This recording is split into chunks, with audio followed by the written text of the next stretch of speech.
வருடந்தோறும் தருகின்ற 50,000 ரூபாய் நாளைக்கு எம்ஜிஆர் ஸ்கூல்ல இருந்து வருகின்ற பிள்ளைகள் கேப்டன் உடைய கோவில்ல வச்சு 50,000 நாங்க தர இருக்கிறோம்.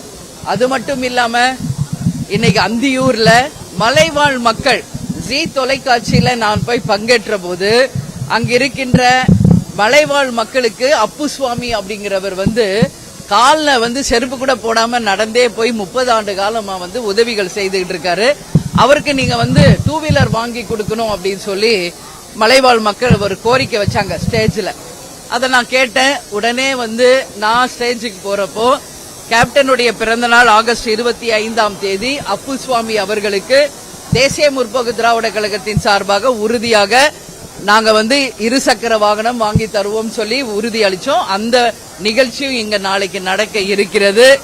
அது மட்டும் இல்லாமல் நாங்க கேப்டனுக்காக பத்மபூஷன் அவார்டு வாங்குறதுக்கு டெல்லிக்கு போனப்போ டெல்லி தமிழ் சங்கம் கேப்டனுக்கு பாராட்டு விழா நடத்தினாங்க. அன்னைக்கு மேடையில நான் சொன்னேன், இனி வருடம் தோறும் கேப்டனுடைய பிறந்த நாள் அன்றைக்கு 1 லட்சம் ரூபாய் தமிழ் சங்கத்திற்கு தேசிய முற்போக்கு திராவிட கழகத்தை சார்பாக கொடுப்போம்னு சொன்னேன். அதனால அதுவும் நாளைக்கு தமிழ் சங்கத்திற்கு 1 லட்சம் ரூபாய் நாளைக்கு தருகிறோம். அந்த தமிழ் சங்கத்தில் இருப்பவர்கள் அந்த 1 லேக் ருபீஸ பள்ளி மாணவர்களுக்கு யாரெல்லாம் இன்னைக்கு படிக்க முடியாம கஷ்டப்படுறாங்களோ அந்த மாணவர்களுக்கு அந்த ரூபாயை நாங்கள் சேர்ப்போம் என்று தமிழ் சங்கத்திலே இருக்கின்ற முகுந்தன் அவர்கள், எங்களுடைய நாகராஜ் அவர்கள், பொருளாளர், அவைத்தலைவர் எல்லாருமே நேற்று என்னோட தொலைபேசியில பேசியிருக்காங்க.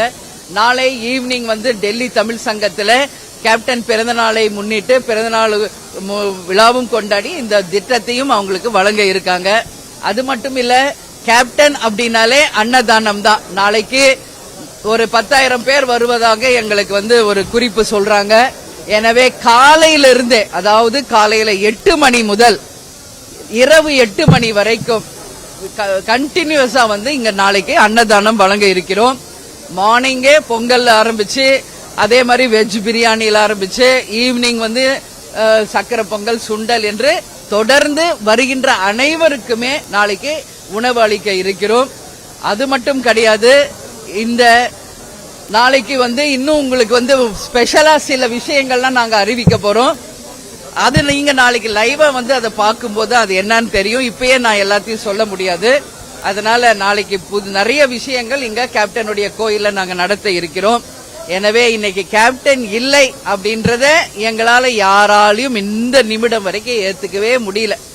கேப்டன் இல்லாம ஒரு முதல் பிறந்த நாள், இது எங்களோட மன வலியோட தான் இதை நாங்க செலிப்ரேட் பண்ண வேண்டியிருக்கு. ஆனாலும் அவர் எங்களுக்கு சொல்லி கொடுத்துட்டு போயிருக்கிறது, இயன்றதை செய்வோம் இல்லாதவர்க்கே. எனவே வறுமை ஒழிப்பு தினமாக எங்களால் முடிந்த உதவிகள் நிறைய நாளைக்கு செய்ய இருக்கிறோம் என்பதையும் இந்த நேரத்திலே நான் தெரிவித்துக் கொள்கிறேன்.